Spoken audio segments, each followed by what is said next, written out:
Good afternoon, New York, and the rest of our listeners around the globe. My name is June Stoyer, and I'm the host of the Organic View Radio Show. Our podcast is available on iTunes, Zune, and you can also visit our website at www.theorganicview.com. If you have any questions for our guests, there are many ways you can contact the show. You can post a question on our wall on Facebook, Skype us, send us a tweet on Twitter to @TheOrganicView, or you can contact me directly at June Stoyer. If you'd like to be on the show or would like to find out about sponsorship opportunities, please contact us at questions@theorganicview.com.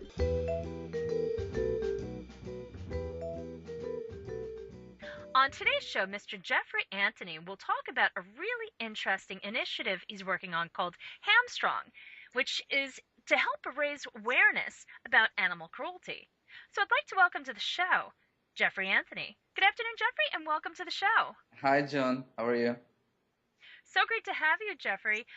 Could you tell our audience a little bit about yourself and why you became an advocate for animal testing? Well, I grew up in southern part of India, and when I was a child, I always had passion about animals, and I always wanted to have pets, and my family was literally against having pets. And what I did was once that I brought a dog from the street into our home, and that was one of the main disaster for me. And my family was very angry, and they chased the dog away. And that kind of created a big impact on every time I see the dog, I always wanted to feed him. And so eventually I protested against my family and got that done. So later, I went on doing my educations. I did chemical engineering. Ironically, I even went on specializing on chemical they planned used for leather creations. So that was something that it did not really occur me at that point. That was a cruel thing, and it was just an education for me. Even though I was an animal lover and I loved animals, when I did make school on the chemical, I did not really realize that much. And when I went into the tanneries and I started seeing all this stuff, and it really created an impact. And I started thinking to myself that even as an animal lover myself, I was not aware of everything. It's not just I'm an animal hater, but I did not realize all the hidden factors in this cruelty. So that always stood in my way. And later, I started, left my chemical engineering and started pursuing my media career. And I worked in several televisions and movies, and I did commercials for cars, and I used to do Nissan car commercials before. And in later 2010, I started my own company in Canada, Vancouver, and that's when I stood myself, said that okay, my company is going to go do something for animal cruelty, and I will use a medium of a digital medium to do this, and that's the reason I chose to do the animal cruelty campaign. Thank you. Now, let's talk about Hamstrong. What is it, and how big of a team do you have, and how did you manage to get all these people involved with it? Well, I mean, Hamstrong initially started as a mobile game. So we wanted to create this digital media to reach younger audience. So we brought in a team of developers and animators to create this game. And me being a commercial company, that obviously I need to fund it myself. And so every time we had a huge project that we have to work on, I need to source some of the funding to the main project, and also to the Hamstrong same time. And since it's an animal cruelty a campaign, that our developers and artists are all animal lovers, and they are so passionate about it. And I have about team of about 5 people worked on that before, and now we have about 10 people working on this, and all are hardcore animal lovers, and they bring different things to the table. Every time I miss out something, they go do research and they bring in, oh, Geoffrey, we need to talk about this area, and we missed out scientific evidence here. So they're very, very cooperative, and they're all so passionate about this program, and that's how it's like a family for me rather than a team. That's really so nice. I mean, you have people that are devoting so much of their time, and the accuracy, I think, is what matters as well. Yes. Because to get the information out there really is what makes a difference. And both of us have similar backgrounds in the sense that we had so much knowledge, but it wasn't until we had real life experiences that we learned and expanded our knowledge and understood just exactly how much animal cruelty is being done for the sake of industry. Yes, yes, that's so true. Like, I know when we did some research, and we even found out how younger kids are abusive to animals, and it was shocking. I read this news about the Baltimore story, and they're like pups and pigs. They all burned to death as like by kids, and that wasn't something that it's not as something they're doing it for a reason or any kind of to create a image, and they are doing it because they're just not aware of it, and a cool factor comes in place as well. That is where we our strategy of this animation was so well drawn to make this animation a cool factor, so that we attract the younger audience, plus telling them a message saying that that's wrong. Anything you do to the animal is absolutely wrong, because they deserve to live with us like you do. So that's definitely yes. Well, it's kind of interesting when you look at games like Angry Birds, Mm-hmm. which have basically been a big hit, especially amongst young people. Mm-hmm. It's disturbing that a game that attacks birds is something that would be even marketed. Yeah, I mean, see, when you look at from a perspective of a kid or a person who's playing this game, they do not see the problem here. They just play it for fun, and they just do it, and that is a problem. That's a difficulty we'll have to deal with. And when you create a game which supports, which is anti-cruelty, and you say, well, you don't you escape this prison, and you don't hurt anyone, and you help everybody along with it, but you create a cool factor game where you tell this kind of message at your as an alternate message that will impact. But if you don't say anything and you create this very bad impacts, like bad Angry Bird type of games that will they're not even realizing that what they're doing, and end of the day, down the road, they won't even care. Oh, what if a bird gets hit? It doesn't matter to me. It's kind of feeling. That's why we need to stop that. I couldn't agree more, and that's why I love what you're doing. Can you just share with our audience exactly what age groups are you trying to target? And also, if you want to just talk about some of the scenarios with Hamstrong.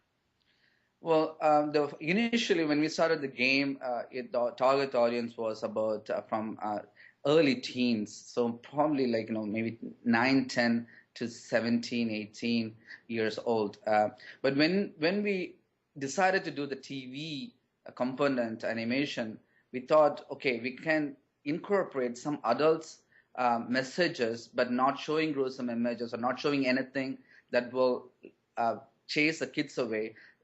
So we crafted it such a way that a kid can watch from 8 to 10 years old and up until 35, 40 years old. Because what I did was, before creating this animation with just my idea, I created the social media campaign on Facebook, and I was so amazed on how many varieties of people came to my Facebook. It has 17,000 fans in less than 4 months. And all of them are under 75% of them were under the age of 13 to 25, and I have rest of them from 35 onwards. So I can see the whole arrays of people coming and getting interest in the show. So it's a difficult thing, a very difficult topic, and very difficult thing to kind of bring all the whole range of audience. That's why one of the things we did is to create a game and a tablet device ebook and a TV show. So it will reach different people, different demography of different age group. I think it's excellent, and it's the perfect time for it. Right now, there's so many games that really should not be on the market. All they do is reinforce negativity, from cruelty to animals to cruelty towards other human beings, and it's got to stop. So I really think that Hamstrong is such a fantastic way to utilize modern technology, especially since so many kids have their little PCs and their little their handheld devices. There's so many out there, I can't even name them all, but it's perfect. And I think the opportunity is there for you to really connect with these young people and let them know that, this is what really goes on in a way that they can understand. Yes. Yeah, of course. Geoffrey, can you share with our audience the website and how people can support your initiative? Well, right now, when I'm a profit, I'm a commercial company. So all the fundings so far related to Hamstrong is our own money, and what we have tried to do to create this production successfully, we are using crowdfunding as our tool, and obviously anyone can donate to us. Even $1 will make a huge difference for us, and it'll be cost for everyone. And one another thing I wanted to mention is that all the sales after completing a 12-episode series and updating the iPhone game, that every sales, 50% of the sales will go back to animal cruelty-free organization, welfare organizations. Right now, we have chosen 3 different organizations, which is Humane Society International, crueltyfree.org, and also our local BC SPCA for our own animals here in our backyard. So that's one of the ways we are also supporting the animals back. And to reach us, we have our websites. You can come and check us out all the time, and we'll update anything we have done in there. It's ham-strong, ham-strong, strong.com.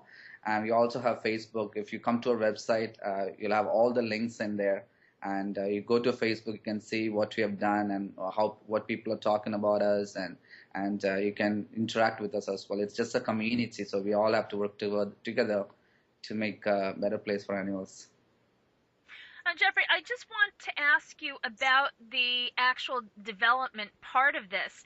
A lot of people don't understand why it would take a long time to put something like this together, why you need such a big team, and why it's so costly. So could you just share a little bit about the labor that's involved and how intense it is? Well, animation, it's like every other movie. We have seen Madagascar and Jurassic Park, and it's like those movies. And we need to, first of all, craft a story. And once a story is crafted, so we have story writers who crafts that. And once a story is crafted, we do character development. So obviously Hamstrong is developed, and we will develop the ancillary characters of the Hamstrong's friends in the laboratory. So that needs tremendous sketchings, different ideas. We will be brainstorming with thousands of images, and we'll pick and choose one out of them. And this takes very long time to just even get the concepts. And on top of it, we will have to do like a movie production. We need to create this animation, every single steps a frame. We need to redraw every frames. And this is like virtually filming a movie in your computer, and the work and also the talent goes in it. It's like a visualization. You need to imagine like a hamster running around. You have to be a hamster. So if you come to our office, we will be very funny. We will be crawling on the floor, act like a hamster. So an animator can visualize us, oh, how hamster is going to run in this particular situation. So because we cannot film a hamster doing that. So it's like for every characters, and the artists are so good. They will bring this to life, and once the animators brings to life, and from there onwards we have a rendering process. We need to render all the animated image to one flat image. It takes a very long time. Our company, we have more than 40 computers for artists. So once our Hamstrong production picks up, we'll have 40 artists plus working on the production, and then equipments. We have more than 1,000 cores of render farm, which will be rendering, just doing rendering process for this movie. So it's a huge production process. It's not straightforward, and then the strategies goes in terms of marketing it as well after the product is completed. So yeah, it is a bit difficult, and that's why it's very expensive. Also, I would like to point out for people that don't really understand what's involved, you have a lot of competition out there with all sorts of other types of games, and in order to pique a child's interest, you really have to be cutting edge. You have to have something that has a hot looking design, has a very interesting concept, and the interactive part is really what makes something successful. So these things really do make a difference, and that's why the labor is so incredibly intensive. And in essence, that's why you're looking to go to the public and say, hey, look, we have this fantastic initiative. Nobody else is doing anything like this. Help us out. And what you're doing will actually help so many animals out there all over the world. Yeah. And for people who are animal lovers, I strongly encourage you, if you can spare it, even if it's $1, visit their website and support their efforts. Geoffery, it has been wonderful having you on the show and learning so many things about what you're doing, who you're about, and it's such a great feeling to know that there are people out there like you who may not be out in the fields, who may not be out in the gardens or working with the animals directly, but you're using your talents to help reach so many people. So thank you so much for that. Thank you, John. And folks, thank you for tuning in. Thank you for having me. June Stoyer. Oh, you're very welcome. This has been June Stoyer with the Organic View Radio Show. Have a great afternoon, everyone.